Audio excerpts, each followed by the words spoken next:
On the Mississippi River, Americans believed they could create politics from scratch. After crushing Indian power, eliminating European colonial rule, and forging new communities of their own, Americans believed they could form a political system free of the sort of corruption that many associated with the entrenched forms of power in eastern states. While politics in the East and on the Mississippi would share more in common than many residents cared to admit, by 1850 they nonetheless could believe that they had succeeded in their goals. Throughout much of this half-century, territorial politics defined public life in the Mississippi Valley. Under the territorial system, the federal government took direct charge of public administration. Most public officials were appointed, reporting to superiors in Washington.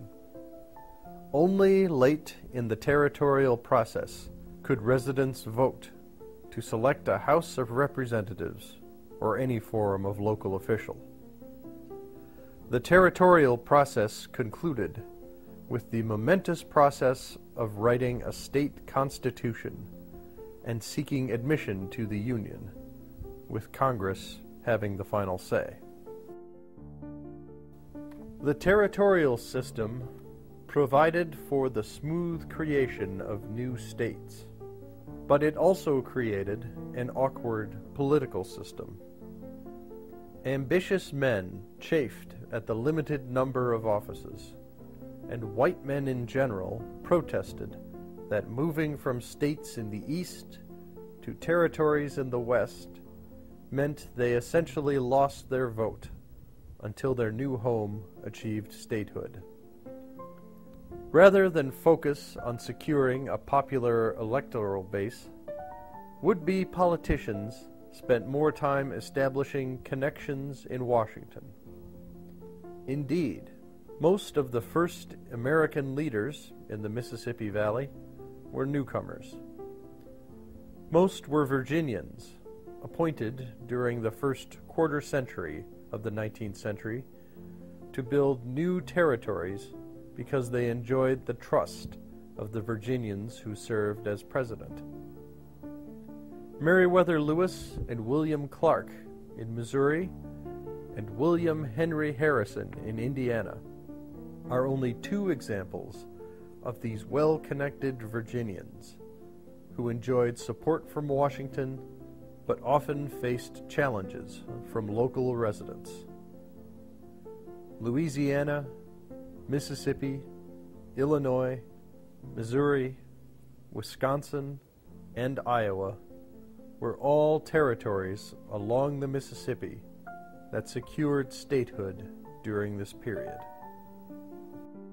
As a result, many were surprised as the Mississippi Valley became the focal point of national politics over a very different issue, the expansion of slavery. After the admission of states like Louisiana and Illinois suggested that Congress might be able to preserve a balance between free and slave states, the question of Missouri statehood unleashed a bitter national debate over the expansion of slavery that dominated national politics in 1819 to 1820. And as the Mississippi Valley shaped the issues of national politics, so too did it shape the style of politics. The states along the Mississippi River became home to an increasingly democratic political culture, characterized by raucous political debates, candidates from all ranks of the social ladder, and intense party competition. The constitutions of these new states were among the most democratic in the country. While they continued to limit suffrage to white men, These constitutions had lower property requirements and made far more offices accountable to election than the appointed offices that predominated in other regions. In sharp contrast to this state of affairs, the Southeast seemed dominated by aristocratic slaveholders, while the Northeast seemed equally corrupt from the emerging urban political machines in cities like Philadelphia, New York, and Boston. Of course, these differences were often more apparent than real, since the democracy of the Mississippi Valley created its own forms of corruption and patronage. Still, many in the Mississippi Valley believed they might yet reform American politics. The men who rose to senior office were a new breed, different from their territorial predecessors, or from many elected officials in other regions. And by the 1830s and 1840s, men like Thomas Hart Benton of Missouri and Stephen Douglas of Illinois began to assume leadership in national politics. Unleashed from the confines of the territorial system, within a generation, the residents of states on the Mississippi were demanding their own voice in shaping the democratic future of the nation. From 1800 to 1850, a series of diplomatic upheavals reshaped the landscape of power in the Mississippi Valley. Old empires collapsed, new alliances took form, and whole ways of thinking about diplomacy went by the wayside. And unlike other parts of the world, where diplomacy remained the sole preserve and usually the sole interest of a policy-making elite, in the Mississippi Valley, people at all levels of society cared a great deal about diplomacy. This remained the case, in no small part, because people recognized that diplomatic affairs had an immediate impact on their daily lives. But it was also because so many of those people found themselves directly involved in the diplomatic process. In 1800, the Mississippi River was the most clearly defined international boundary in the Americas. It constituted the western border of the United States and the eastern border of the colony of Louisiana.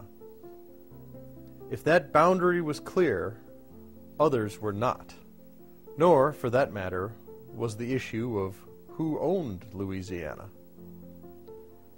European claims to the Mississippi Valley and the surrounding territory changed with dizzying speed during the 18th century.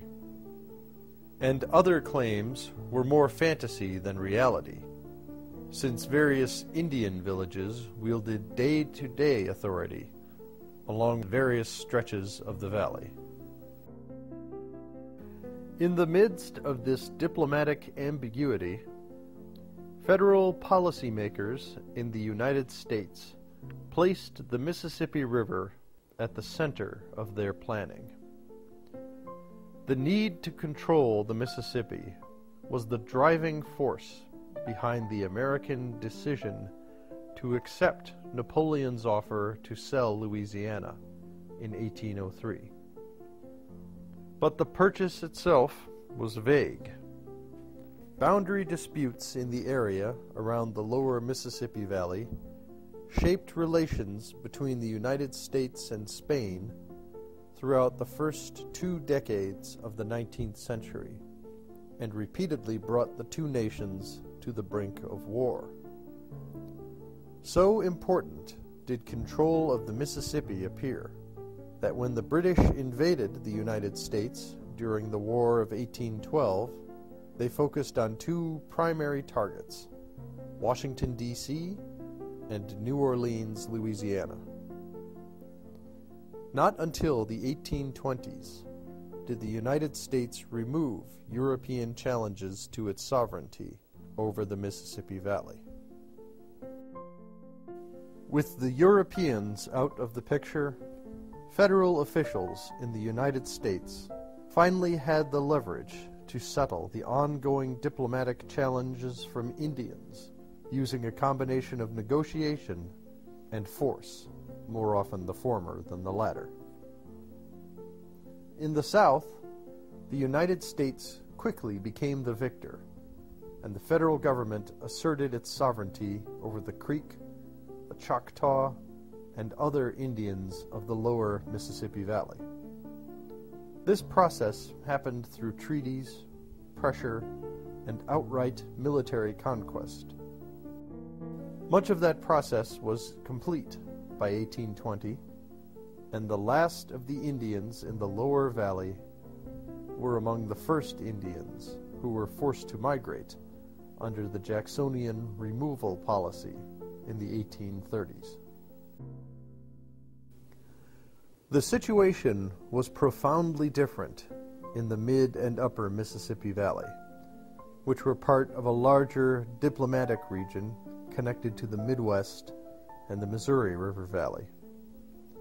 The federal government was weaker, the Indians were stronger, and residents of all backgrounds were often hesitant about change. Many were used to an older diplomatic system of give and take that settled disputes, fostered trade, and prevented violent conflict. Meriwether Lewis and William Clark first entered that older diplomatic world during their epic journey of discovery from 1804 to 1806. They endorsed the benefits of that system, and, as territorial officials after the expedition, both men tried to preserve the best parts of that system and respect American pledges to Indians. As white settlers and federal leaders demanded an end to Indian power, however, both men symbolized the new diplomatic order.